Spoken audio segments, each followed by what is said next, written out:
I'm in the process at the moment of building a studio in the office that I've built. I love this office. It's great. It's perfect for what I need. It's great for coaching sessions, great for marketing, great for doing the podcast I do. And I want it to be great for doing recording music. But I feel like it can be a better space, especially for recording videos like this. So I've spent the morning setting up a studio sort of setup in terms of audio and visual, getting the ambience right in the room, etc. But all morning I've been telling myself I am just not good at audio and visual and room design and things like that. And I had to take a step back because I was telling myself a narrative which was meaning that I wasn't able to push through that barrier. If I'm not good at something, I'm never going to be good at something, right? So if I keep on that narrative message, then none of this could happen. I'd have to get a professional in to do it for me. And it reminded me of a book I read a few years ago about changing one's narrative. Specifically at the time I was working in marketing, and I remember this pivotal moment where I was on the train going up to London reading this particular chapter on how important changing one's narrative can be.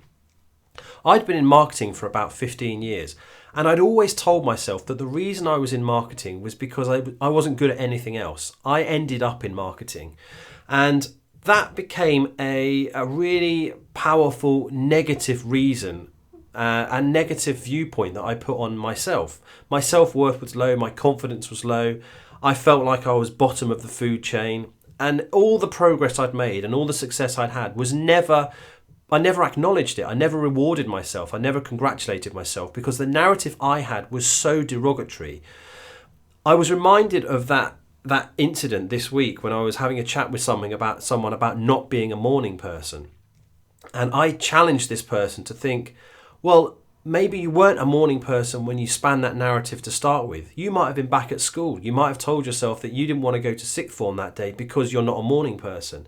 But the reality is, who you are today is incredibly different to who you were back then. So why do we allow the narratives in which we set ourselves back then to define who we are as people in today's world and indeed for the future? So I would challenge you, if you are stuck with an old narrative, to just spend a few days just telling yourself something different, reinforce a new message, reinforce a new narrative, and I guarantee you'll push past those barriers that you're currently struggling with. Narratives, and changing narratives particularly, has been incredibly profound for me. I've found it to be pivotal in the way I viewed myself. I recommend it for anybody. If you're interested in finding out more about narratives, or indeed anything else about coaching, I'd love to speak to you. So reach out at kieran@kieranhendersoncoaching.com, or you can also get in touch on LinkedIn. Whichever way, I'd really love to meet you. I'm sure that we could have a great conversations around anything that's going on in your life, and I look forward to seeing you down the line. Thank you.